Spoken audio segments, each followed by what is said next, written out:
Welcome everyone to the New York City Emergency Management Community Preparedness webinar on stormwater flooding featuring Rainfall Ready and New York City Department of Environmental Conservation. Pamela Pettyjohn from the Coney Island Beautification Project giving us the community perspective, and Emily and myself handling the Q&A at the end.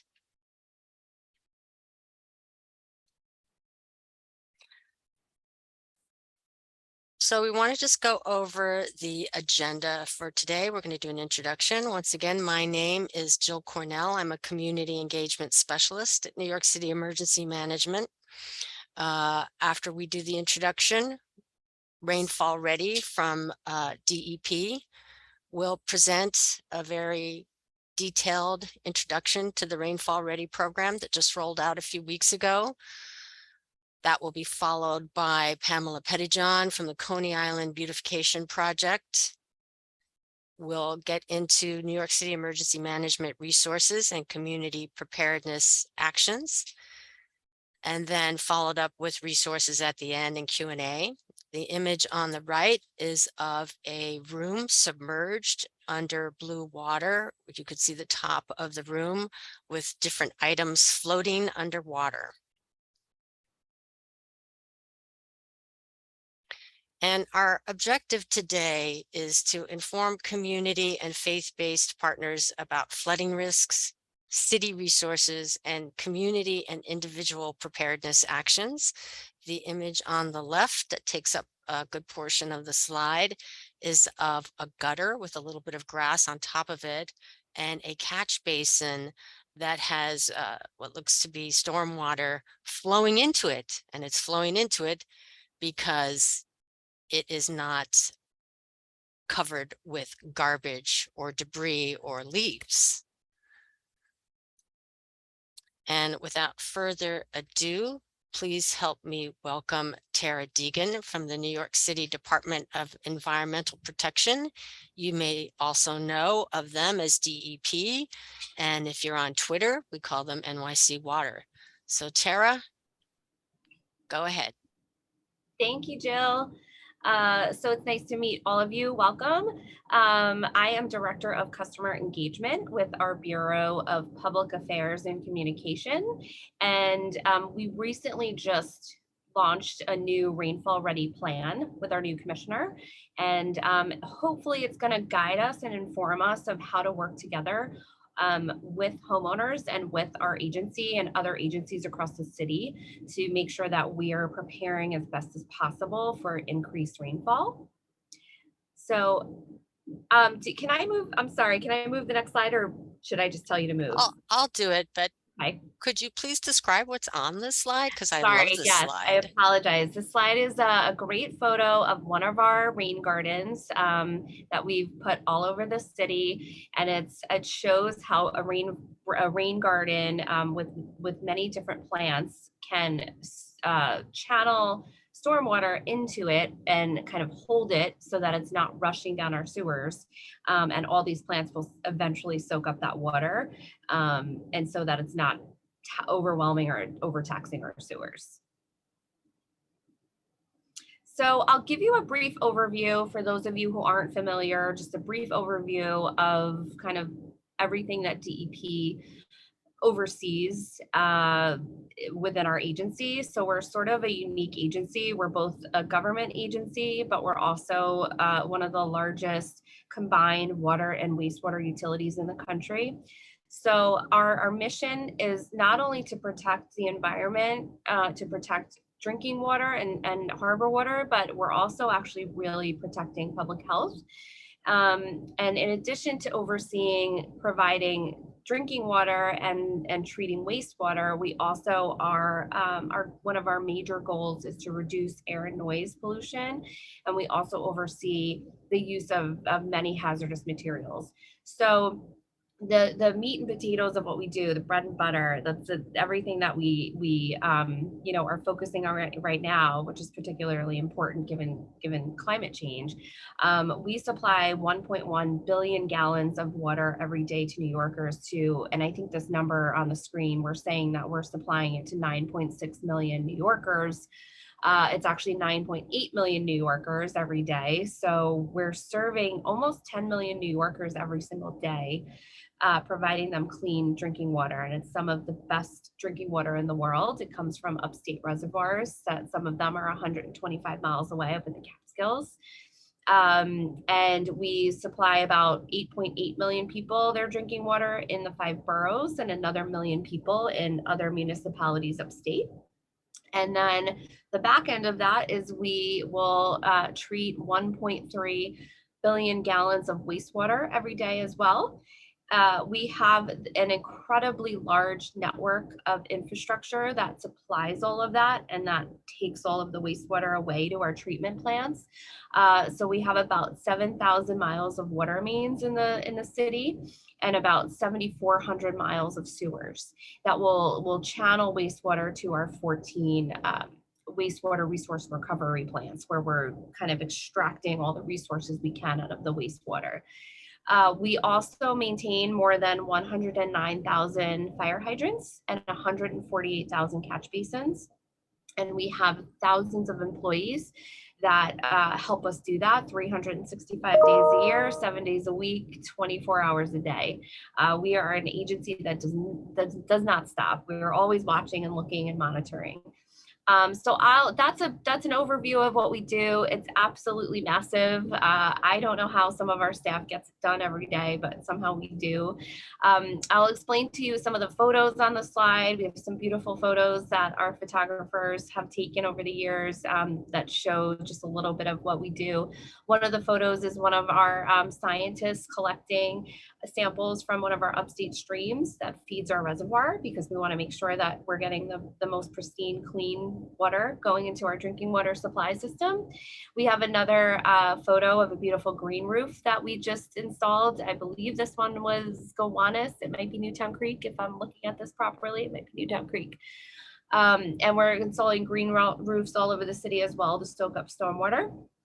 We have a beautiful photo of our harbor of the Brooklyn Bridge, which thanks to many of the improvements that we've made over the years at our wastewater treatment plants and what we're discharging into the harbor, our harbor is now cleaner than it's been since the Civil War. So we're really proud of that, but we know we have more work to do.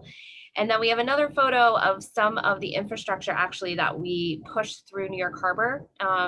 It's some of our piping that was shipped up the Hudson River upstate to our large infrastructure projects upstate. So that's an overview of DEP. And you can go to the next slide, thank you. And so we're really an agency that we can't afford not to think about the future and to not plan for the future. So we really are always looking towards future generations and future needs and future climate changes that might happen. So we're always looking down the road, decades, if not centuries down the road, to see how we can prepare for changes in population, changes in climate, changes in other environmental aspects that might have impact New Yorkers. So something that we're, in addition to planning our gray infrastructure and other various green infrastructure projects, our new commissioner really wanted to put together a plan of what is it we can do to kind of prepare in the near future for these increased rain events that we might have.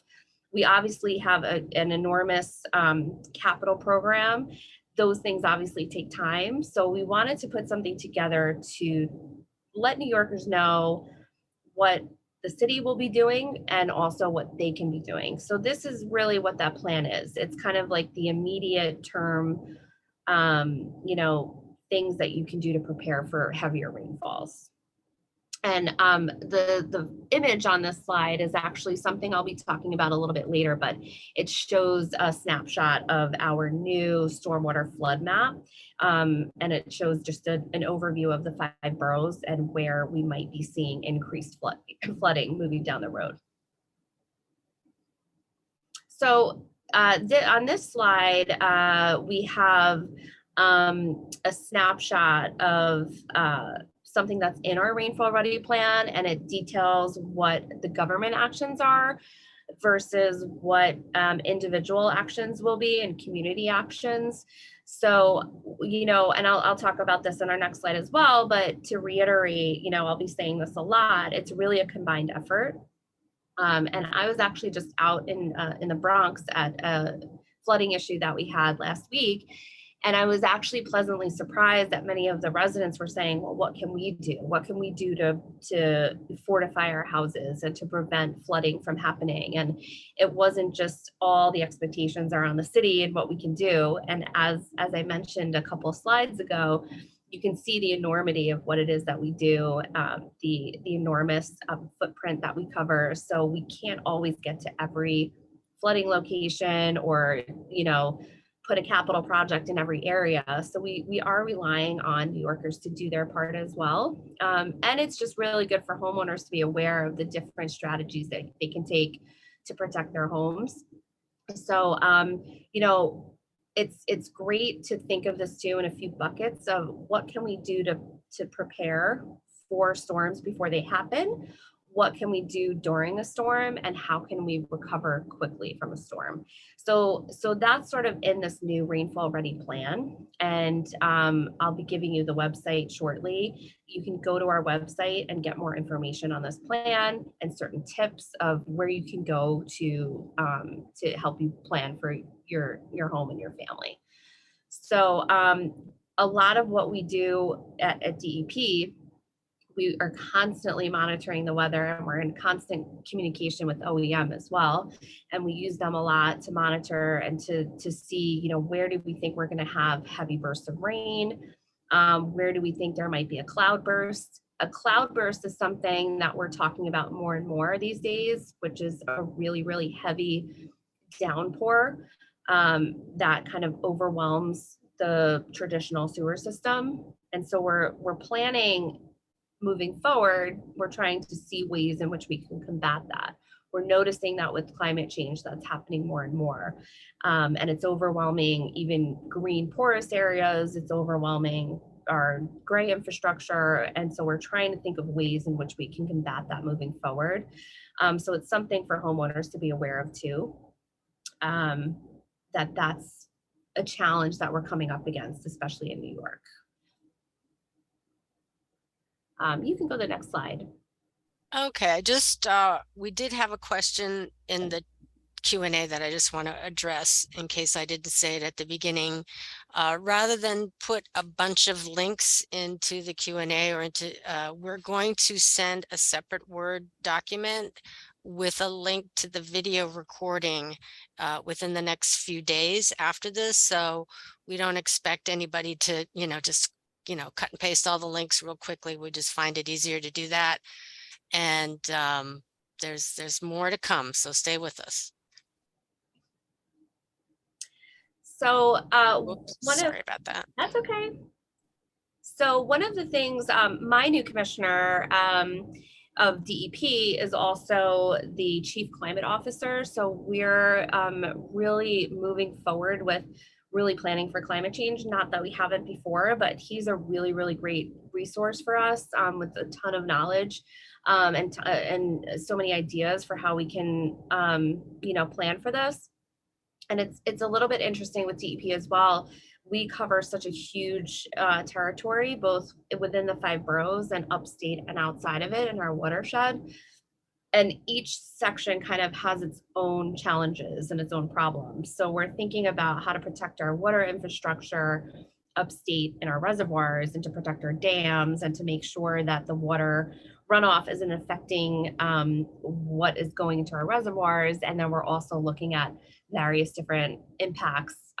You're going to get a lot more impacts with a higher density area in New York City. So we're looking at how that impacts downstate as well. And it's interesting. So, I think that as rainfall intensifies and when we do our modeling, we're planning on rainfall intensifying. Um, our city is an aging city. It has aging infrastructure. It wasn't necessarily planned out for the way we live today.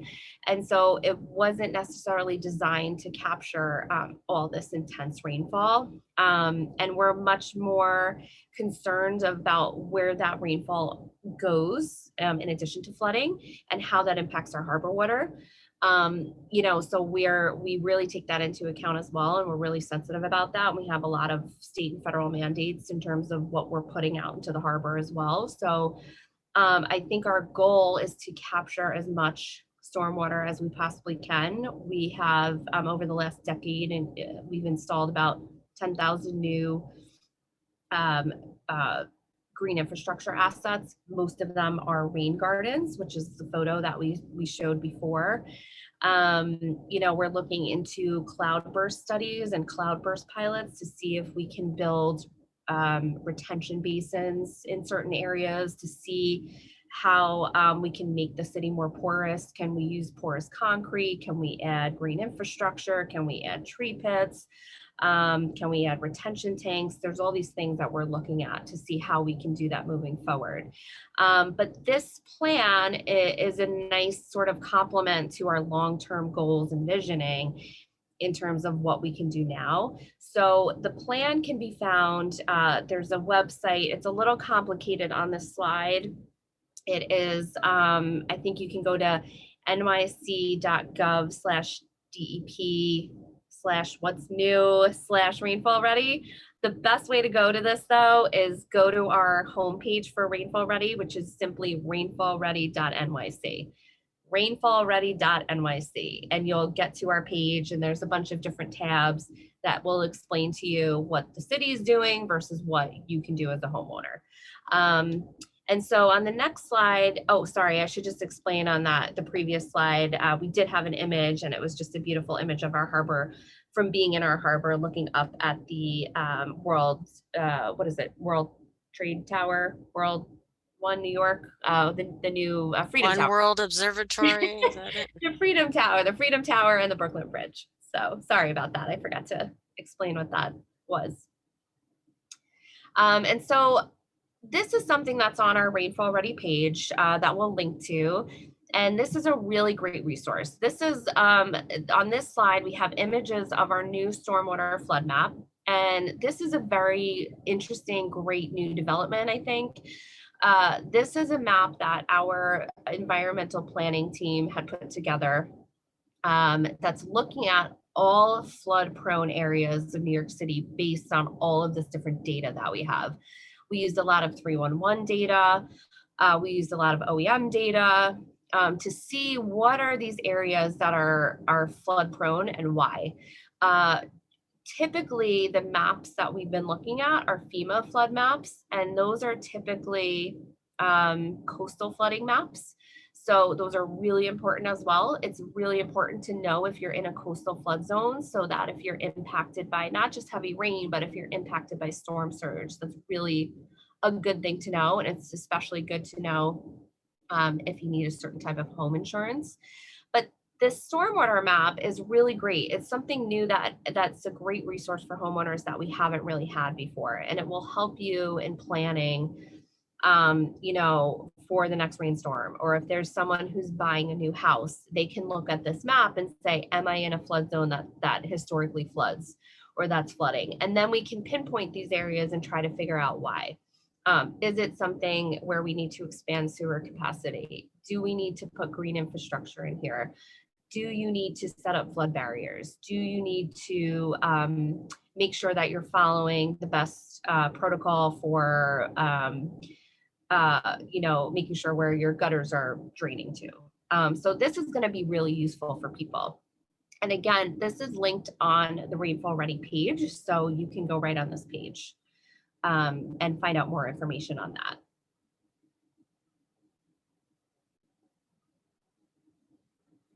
So also on the Rainfall Ready page is a homeowner's guide. So this, I just looked the other day. I was just telling Jill that I think this might have been removed. So if you go there today, you might not see the homeowner's guide, but I will make sure that it's up by tomorrow. We updated our homeowner's guide. I think it's really helpful. It has a lot of helpful tips for homeowners that are in like 1 to 4 family smaller homes. So we talk about in this guide, again, like what I just mentioned, like let's make sure that your roof drainage is going in the right place. Maybe you want to consider a rain garden, and then you can, also save money and use that and water your plants and your lawn with that, wash your car with it. I highly recommend getting a rain barrel. And make sure your gutters are in good shape, moving water away from your house. If you need to invest in flood barriers, it's something to think about. There's many different kinds, including probably the most cost-effective kind, which would be a sandbag. You should really consider moving important elements of your house, like a boiler or a hot water heater. Consider moving that to higher floors. Consider elevating that off the floor. And something that, again, talking about the partnership between, we need everybody to do their part. One of the biggest things people can do is to make sure that they're disposing of grease and other things properly and not flushing them down the drain. I can't say that enough. We've had huge campaigns about that. We have a campaign called Trash It, Don't Flush It. And if you Google that, that will come up as well if you want to learn more information and get educational materials on that. But grease should be put in a container and thrown in the garbage with the other trash. Make sure it doesn't go down your drain. Not only can it clog your service lines, but it can eventually go down and clog the sewer, especially if that gets mixed in with like sanitary wipes, baby wipes, makeup wipes. We pull out pounds of wipes from our sewer system and our wastewater resource recovery plants, and it is not fun. So when you get a heavy rain, if you have a clog, which we call a fatberg, if you have a fatberg, you are more likely to get a sewer backup. And that's something that no one wants to deal with. So again, I can't stress that enough. Just be kind to your pipes. The only thing that should be going down your pipes are the 4 Ps, as we say, which are pee, poop, puke. What was the other one? Toilet paper. So you can do your part with that too. So there's other tips in that guide, and it's really helpful. So I will make sure that that goes up on our website by tomorrow. That'll be on rainfallready.nyc, and you'll be able to find that there. And then in the next couple of weeks, we will also be having 11 or 12 different translations of that guide. So if anybody would like to distribute that in another language, you can let us know, and I'll make sure that I get that guide to you in that language. And then we're going to also do a printing of this guide. So if anybody wants a hard copy, so we can, send you the digital version, but we can also send you a hard copy if needed. And then if we need to do a reprint, we can, depending on how many people want this guide. But give me another week or two, and we will have all those printed and all the translations up on our website. Oh, thanks, Tara. Can you describe the cover of the guide, Yes. please? So the cover is, it says the Homeowner's Guide to Rain Event Preparedness, which is now a Rainfall Ready Guide to flooding, or homeowner flooding or something. We changed the title. But it's a picture of a house, and it shows everything that you might want to do to your house. It shows where the gutters are going into a rain barrel. It shows that maybe you want to consider some green infrastructure on your site. You want to maybe use porous pavement on your site. Maybe you want to put a drain in your driveway if you have a sloped driveway. You can consider barriers. So the photo is of a rainstorm and how all these different things can contribute to a nice dry property.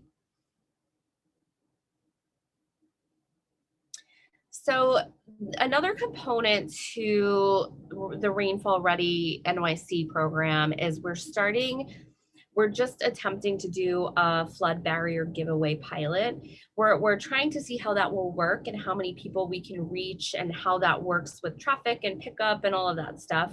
So we've sent about 10,000 homeowners letters to ask them if they would like to participate in the program. If they would like to participate, they can fill out a form, which goes back to DEP, and we will let them know where our free giveaway events will be happening. So right now we have a few giveaway events scheduled for August and September. Most likely the giveaways will be happening at one of our wastewater treatment plants in each borough because we have a lot of space to give out flood barriers and sandbags. So we're doing that to just a select group of areas throughout the city that are very flood prone and that have gotten, we know they've gotten increases in flooding since Ida and since the last couple of storms that we've had. So for right now, we're limited in what we can give away because of supply chain issues and what we can get our hands on with flood barriers. But we're looking to hopefully expand that program as we can, get our hands on more flood barriers. We're looking to expand the group that we're reaching out to. So if you're on the call and you got a letter, please respond. We'd love to see you. We'd love to be giving out free barriers. You can just let us know the information on the form and ask some questions about, how many doors you have, if do you have a sloped driveway, the size of your doors, things like that, so we can sort of get a sense of how many barriers you would need. If you haven't gotten a letter, that's okay. There are other options. And again, I hope we can expand this program to a wider population moving forward. If you have not gotten a letter though, there are other options and you might want to consider a flood barrier. There are many different types of them. You can either use a simple sandbag, and sometimes DOT will give, they'll have sandbag giveaway events as well. So keep your eye out if you want to follow DOT on Twitter. Sometimes they'll promote some of their events throughout the summer, and sometimes they'll have, one of their yards will be giving away sandbags for free. So keep your eye out for that. And I think that was a really successful program that they had last summer. I think they gave out almost 10,000 sandbags in like 4 days. So keep your eye out for that. Keep your eye out for letters from us. And then some of the barriers are relatively inexpensive as well. You can probably get them at your local hardware store or Home Depot. Some of them will inflate from stormwater. So it's a light bag that you'll put out before a storm. And it'll inflate itself using the stormwater. Other ones you'll have to put water into. It's particularly effective if you have one of those sloped driveways. You want to try to direct water away from that sloped driveway as much as possible. That we find has been one of the biggest issues with flooding. And I know myself, I live in the Bronx. My house is 110 years old and it never flooded until Ida, but I noticed it starting and I have a sloped stairway into my basement in my backyard. So I'm thinking about that myself. There's definitely different things that homeowners can do to protect themselves, especially if you can find out where that water is coming into. So that's just something to think about, maybe purchasing those. There are options. I know a lot of people also put French drains in. They'll put drains in the bottom of driveways. They'll put drains on their side yard. So there's other options to think about. And the photo on this page is one of the options. It's one of the barriers that we give away. And this is one of our inflatable barriers that you inflate with water. And so they're relatively easy to set up, and you can set them up relatively quickly in the event that there's a storm coming. So, and Jill asked a very good question too. She asked if we would be notifying people, hey, it's time, you should probably put your barriers out. We're expecting a cloud burst or we're expecting a strong storm. She brought up a really good point. I hadn't actually thought about that notification, but I think it's a great idea. So I'm going to go speak to our operations folks to see if that's something we can do down the road too. If people want to sign up for that notification, we can let them know, hey, I think it's time to put out the sandbags, it's time to put out the barriers. So this is also Flood Help New York is also linked on our rainfallready.nyc page. Flood Help New York, I've used it myself and I think it's just a really great resource to have. It's really well done in how it's set up. It's very intuitive, very simple to use, and it has a lot of helpful tips on it. It's a joint effort between New York City and New York State, which is great. You know, we don't always play nice in the sandbox together, but we're doing that now more often, which is great, and see what happens when we can partner and, you know, do things successfully. So it's a really great website to use. It not only will give you tips on maybe what you should do with your home insurance or what you should do with retrofits for your house, but it also has that other helpful FEMA map on there to see if you're in a FEMA flood zone, if you're at risk of coastal flooding. And what I would also like to do, and I think it's possible, I'd like to put our new stormwater map from DEP up there as well. So you can kind of look at both to say, you know, am I in this area, that area? It doesn't hurt to look at both to see if you're at risk for either or flooding, or, you know, whether you're at risk for stormwater flooding from heavy rain events, or if you're at risk of coastal flooding, or maybe both. So this is a really good resource to have. I found it really helpful, really easy to use. Again, this is linked on our website as well, rainfallready.nyc. So go check it out. I highly recommend it, and it's really helpful. And the photo on this page is just a screenshot of the homepage of Flood Help New York website. And it says learn your flood risk now, and it's a photo of the Brooklyn Bridge. We seem to love putting the Brooklyn Bridge on our photos. It's pretty iconic. Looks like Brooklyn Bridge Park. And this is really easy to use too. You can type in your address and it will show you where the flood risk is, and it will tell you if you are at high risk for flooding. So, and I think that's it. If anybody has any questions. Yes, that is the end of your section. So on this slide, and again, we will have this information sent out to everyone in in a document that says resources on it. So you can find DEP at nyc.gov/DEP or at NYC Water on Facebook, Twitter, and Instagram. You can contact 311 to report issues, and 311 is the magic number to report any issues in your neighborhood. And they have a hotline too, which is great to know. I'll write that number down, 718-595-3496. We do have one question for you, Tara, and I'm going to read it. It's one of the main, this is from Elizabeth Denny's. One of the major flooding issues in my community is because Prospect Park doesn't retain enough water and their catch basins are notoriously clogged, and it runs off from the park into communities south of the park. I know that the park is not in the DEP's purview and that there is a plan to handle half of that substantial water that Prospect Park is implementing soon.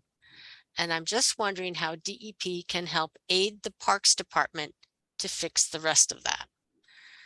Additionally, I worry about my aging neighbors who may or may not be financially able to personally fortify their homes.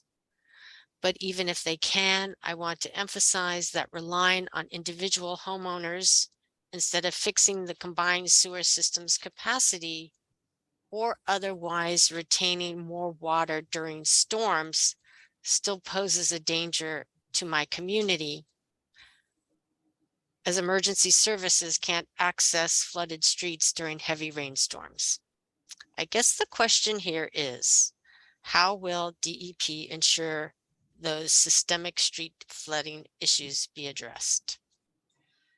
Well, that's something that we're looking at citywide. And like I said, we are always planning for the future and we're always looking at those flood prone areas to see what it is. Is it sewer capacity? Is it just that they were too small? Is it that they're aging? Is it that catch basins are clogged? Is it that there's not enough green infrastructure to soak up that stormwater? So we're always looking at ways to improve that. We have a $20+ billion capital program that we're looking all over the city to expand sewer capacity. So it's definitely not, we're just not relying on individual homeowners for sure.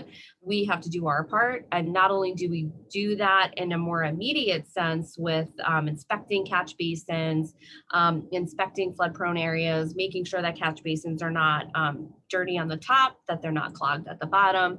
Um, we do that in the near term, immediate term, but we're looking at how to, make permanent fixes down the road. So it's something that we're looking at across the city. We're constantly coordinating with the Parks Department on issues like that. So I can bring that to my operations folks and see if we're coordinating with Prospect Park on that. I'm not familiar with that particular issue, but I can find out more information on that and follow up. I think there's other issues when it comes to people not being able to afford retrofits to their home. I think the Department of Housing Preservation and Development, if there's a issue that's creating a safety issue, a health issue, people can go to HPD and ask for help with certain things with their home, and they can either find loan options or they can find help, low cost help for people to do that for you. So I would definitely recommend any of your neighbors, if they are experiencing issues where it's creating a health concern, if they have tenants especially, that they should definitely reach out to Housing Preservation Development. And they have a lot of resources for homeowners that may or may not be able to afford retrofits to their homes. Um, and sewer capacity is a hot button issue, and it's also difficult because some storms like Ida, you can have the biggest sewer in the world and it still would never have captured all of Ida's rain. So that's why we're looking at a multi-pronged method of sort of tackling all of that moving forward. I thanks, Tara. I guess also I think Elizabeth brings up a great point. If our attendees have a specific question about their neighborhood, do Mhm. you recommend that they call 311? How would you recommend they institute an inquiry? Well, it's always great if you have a concern, if you have something that's happening right now, or a flooding issue that's happening, always call 311. We log all of that, and I know it's sometimes you won't get a response back immediately, but it's something that we log, and we have certain mandates that we have to go address all of these things and look at them. So 311 is a great thing for us so please keep reporting any issues. If you have chronic flooding, or if you have chronic clogged catch basins, please report that to 311. But if you have certain neighborhood issues that you want to discuss further, you can call our DEP Community Affairs line. I can help with responding to those, and I would like to know what those issues are. It might not be an easy fix, but I'd like to know what they are and to see if we're doing anything about that. We also have, for each borough, we have a community affairs liaison, and we have a bunch of other people that can also assist. So call that number, or I'm happy to give out my contact information as well, and I'm happy to answer questions. Okay, that's great. So again, that the community affairs hotline number is 718-595-3496, and of course 311. We all have that number memorized. Elizabeth also asks if folks can request rain barrels from DEP. Yep, you can, if you want to call and request them um, from that hotline, you're welcome to. I will say typically we partner with our elected officials to do rain barrel giveaways in the boroughs. So what I would suggest first is calling your local council member and seeing if they're having an upcoming rain barrel giveaway. So typically they're usually the ones that will set up those events. Thanks. Great questions. Yes. Anybody else? So I see there's a couple things in the chat. We did get asked if the recording will be available, and Emily answered yes, Carol, and yes, the webinar will be sharing within a few days. And another Prospect Park. Some of my neighbors are on the call. That's always good to see. That's a huge problem in Prospect Park. That the issue is not enough green infrastructure in the park around the pond, particularly in the most southwest corner of the park. I know we did see a lot of flooding last year with Ida. Great. Okay. Thank you so much, Tara. Thank And you. now please help me welcome Pamela Pettijohn from the Coney Island Beautification Project. So we invited Pamela here. She's a community climate change organizer in Coney Island and has represented Coney Island and Brooklyn beyond New York City and works closely with the different and various projects of DEP to help prepare her neighborhood and make it more resilient and beautiful, because that was the whole point of the Coney Island Beautification Project. So Pamela, please, we'd love to hear from you and to hear about your thoughts on Rainfall Ready. Thank you, Jill, and thank you, Tara. I am very excited about Rainfall Ready. It's a program that is proactive. It's not reacting after we've had a storm. These are things that we all can do as a community. And having those resources, these are new resources and new programs that were not available during Sandy. And this is wonderful that we're being proactive and this information is being available and this new program. If anyone, if you have not looked at the flood map, please take a look at it. I thought it was absolutely excellent. I did not realize that in part of Coney Island where I live, it's considered to be a deep continuously flooding area.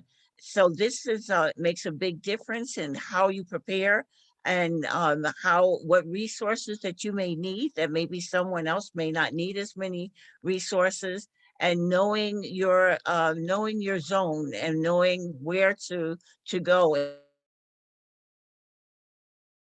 in case of impending storm or flooding. One of the things that I was looking at this new program is how it tells the community what they can do. It's not just having these programs and what the government is going to do or what DEP is going to do, but it's a program that tells us as individuals and as communities what we need to do to prepare and to recover. There's also a portion as to how to recover, what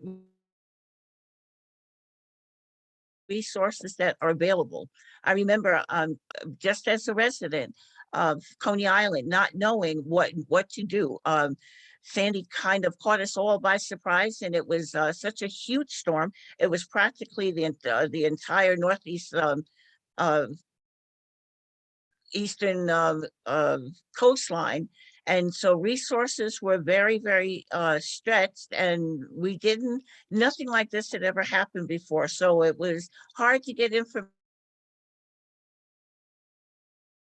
and know where to go and what was available to us. And this kind of helps us to know what resources are available for recovery. Am I supposed to describe the pictures for you? One picture with the Coney Island Beautification Project banner was when we launched with DEP their new program called the Harbor Protectors. The Harbor Protectors program is a three-part series. Uh, Part of it is cleaning the catch basins and stenciling the catch basins to let people know that when you throw trash into the streets or the gutter, this trash doesn't magically disappear. It goes into our storm drains and it washes up into our waterways. And being a coastal community with a beach and a creek, being a peninsula that's surrounded by water, this is very important as to stopping some of that pollution and some of the garbage that washes up on our shoreline.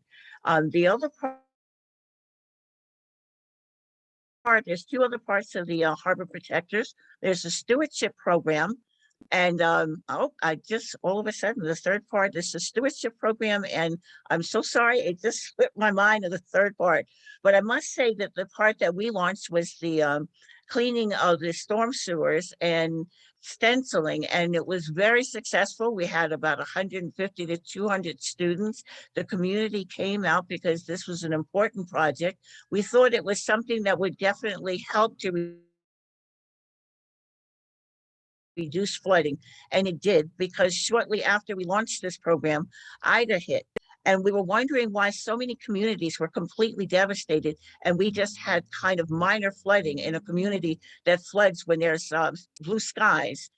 We realized that DEP had done an excellent job in identifying where it flooded in Coney Island continuously, and they kept those storm drains clear, and people understood in the community the message of keeping those storm drains clean, and so that would reduce the flooding. I actually saw neighbors cleaning the storm drains, making sure there was no debris. And as a result, we did have some flooding, but very minimal. And thank God there was no loss of life like in other parts of the city. So I think that this was a program that worked very, very well. And now with Rainfall ready, I think that a combination of these programs would really help all New Yorkers. And I really would encourage everyone to get involved in Rainfall Ready and in their community and spread the word. And on the slide here, there's another picture, which is Coney Island Creek. It is overlooking the Verrazano Bridge. We have the best views, I think, in all of New York City. We're very fortunate to have these wonderful views. Um, like I said, Coney Island is a peninsula. It's only three blocks wide, 3 blocks of egress. That Surf Mermaid in Neptune. So flooding occurs when we're surrounded by water. There's no way we can get away from it. So it's very important that these programs are a part of our everyday life to prevent this total devastation that we experienced in Sandy. Thanks, Pamela. Yes. I so appreciate your perspective and, talking about the distinction. And I know that Tara wasn't able to get into it, but I know DEP makes the distinction between a clogged catch basin, which I think one of our attendees on the call called our attention to it in Prospect Park, and and clearing catch basins, which is something that you and I can do. And it's something that I actually do on a regular basis. I live near Prospect Park on a street blessed with trees. And this time of year through November, our catch basins are covered with leaves, especially with a dry summer like we've had. And I have London plane trees, and their bark peels off, and that goes in. That adds to the linden trees, which we all love, but they make a lot of leaves. So the combination of us normal everyday citizens working alongside DEP to call their attention to it when it's actually clogged and water can't go in, and when we can clear it like your neighbor did during Ida. Yes. That's the 1-2 punch that we're hoping that this message will dovetail into the community preparedness message, which I'm about to get into. I just wanted to say one more thing. I've kind of observe what's going on in Coney Island with all these programs. I kind of know what resources are available, and I see a change. And the change that I notice is that there are a lot of business owners that that came back after Sandy, and they've left and they've sold the property, and new homeowners. People have left Coney Island, and now there are new people. So they were not here during Sandy or some of the other flooding, and they don't really understand the problem when these catch basins are clogged or filled with trash. And one of the programs that I wanted to talk to, especially the business owners, is the adopt a can through the sanitation department where they can get bags, these green bags from the sanitation department for free. Their responsibility is that when the garbage can gets halfway full, that they will take the bag out, tie it up, leave it on the corner, and put in a new bag. And that helps when the trash overflows and goes into a catch basin. It just seems that catch basins and garbage cans are right on the same corner. So if you keep the garbage cans clean and keep them from overflowing, it helps also and keeping those catch basins clean. And like I said, the advantage to the business owner is that these bags are free. And this program has a different pickup time. They will pick up several nights instead of just the regular pickup. They will just come by when they see those green bags. They'll come by and pick them up and keep those corners clean. And every little bit helps. Thank you. Thank you.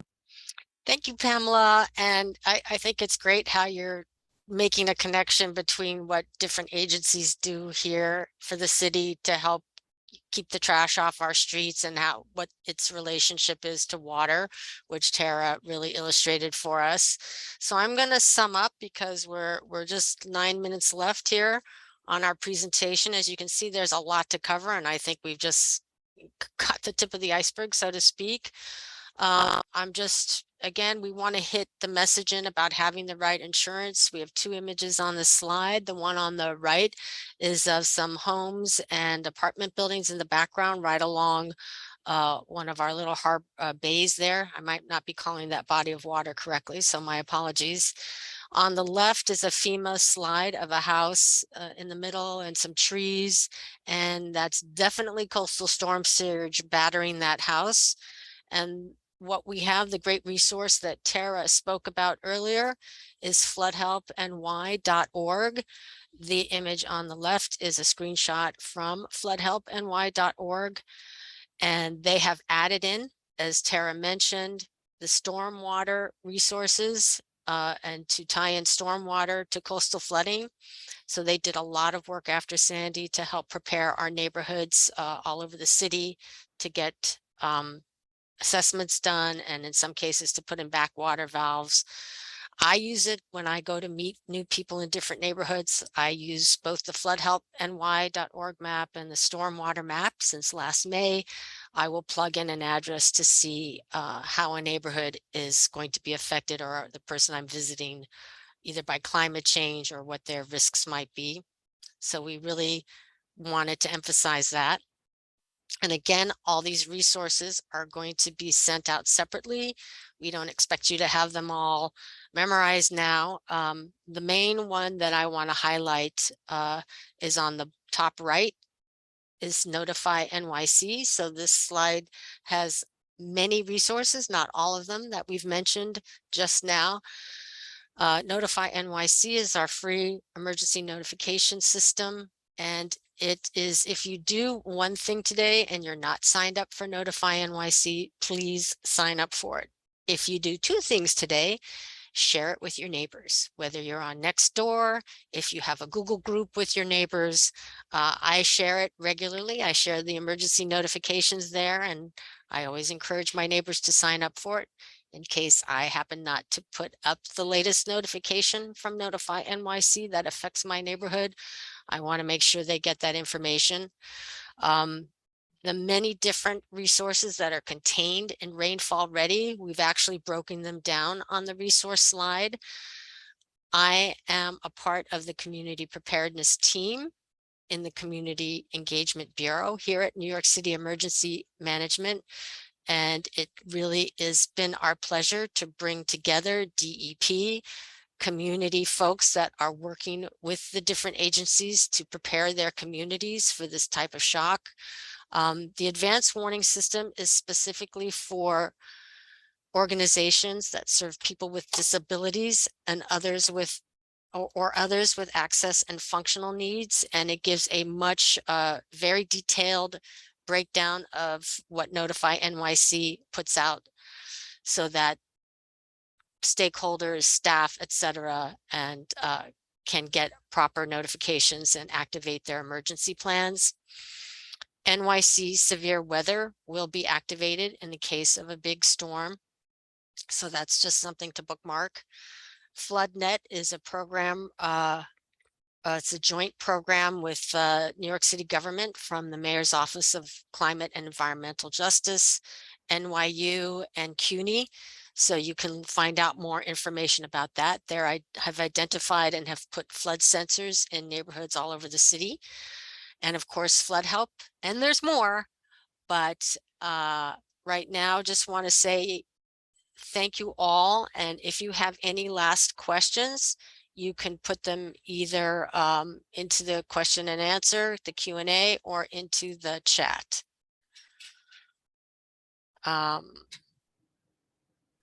Oh, And can I just say, I saw somebody had mentioned in the chat about their CERT group and volunteering, and I just want to give a huge thank you to all the CERT volunteers. You're heroes, and we so appreciate all your help. Thank you.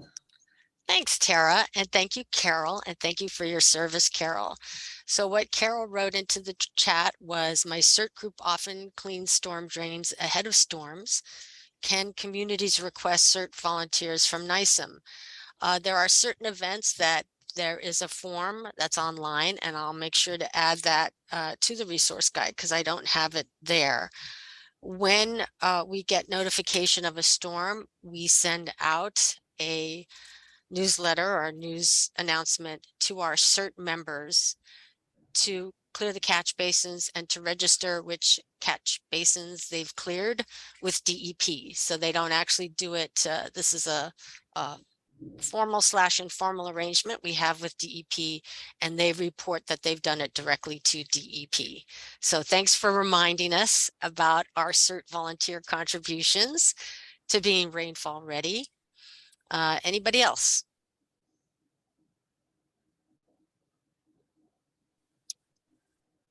Well, thank you so much for stopping by and attending today. We are going to end the webinar, and you can always find us at community prep at oem.nyc.gov, and all the addresses and phone numbers, etc., will be listed on the resource guide. Thanks again, everyone. Thank you.